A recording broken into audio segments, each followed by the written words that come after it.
atheism, it's an ideology today in the 21st century that has been embedded into the secular world, the community today, put in the books, put in the educational systems, and fed to the modern day youth, where they are now raised and being educated with things like Darwinism, with things like, how we came from a common ancestry, how can God allow suffering, and these kind of like contentions.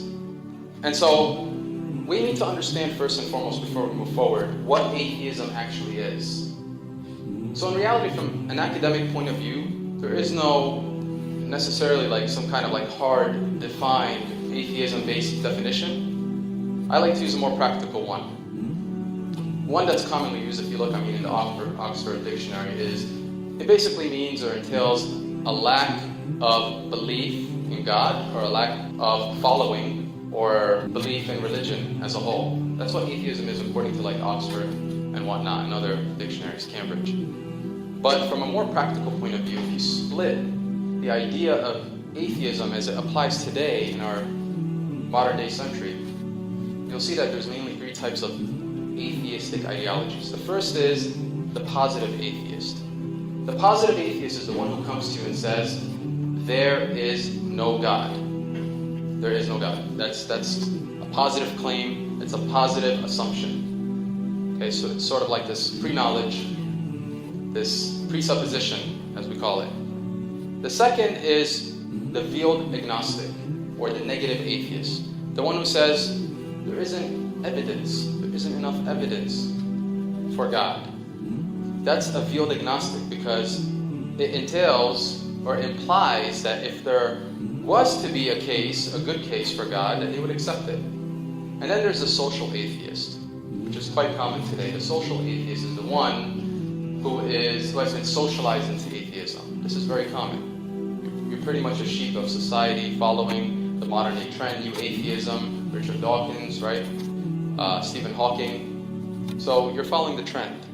So that's atheism. Now, the question is, how should our youth deal with atheism? What is the practical way of dealing with atheism? So first of all, we need to understand that atheism does fall into what we call kufr.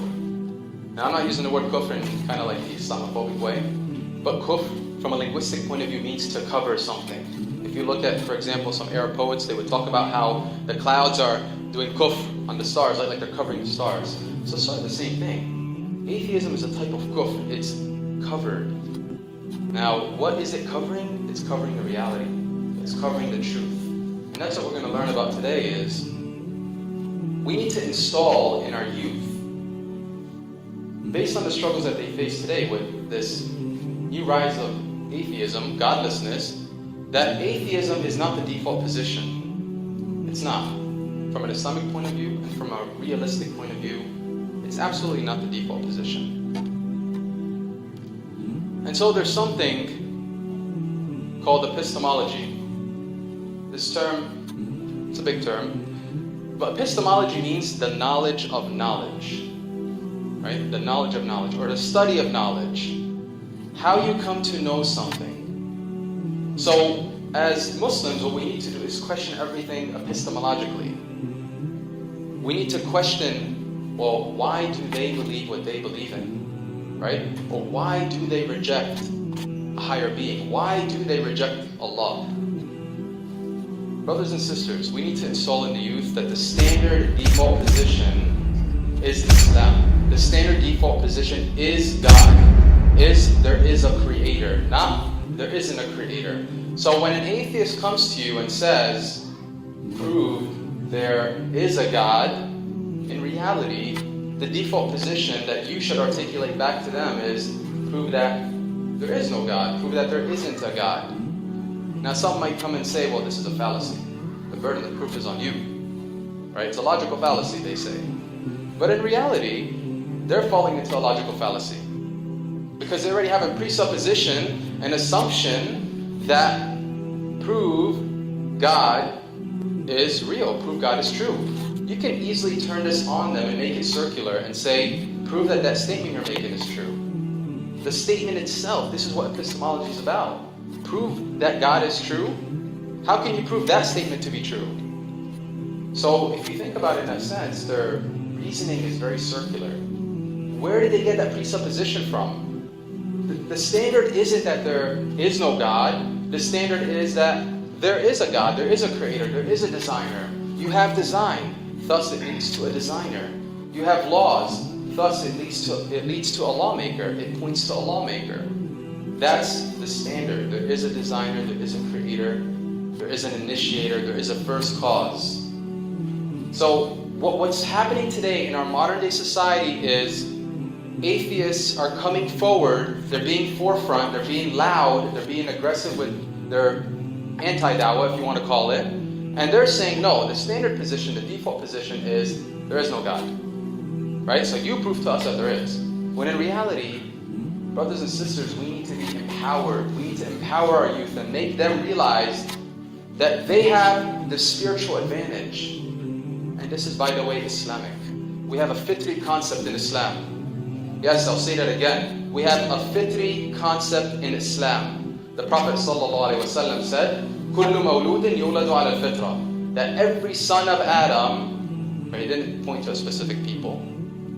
He said every son of Adam is born in a natural inclination, in a natural disposition, in a state of Islam. يُولَدُ عَلى الْفِطْرَةِ. The fitrah here it involves Islam, submission, pure submission to Allah subhanahu wa ta'ala, believing in Allah. Which is why the atheist, at the time of death, who do they cry out for? If they're drowning, right? If their flight happened to crash and they're going down, who do they cry for? Think about it. There's something innate, there's something intrinsic within them that cries out to God. Oh my God, is what they say, right?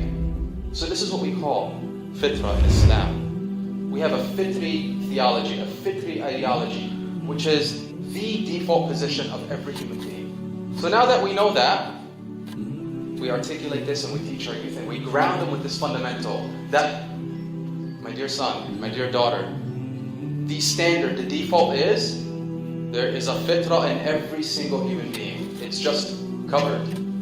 It's in kufr,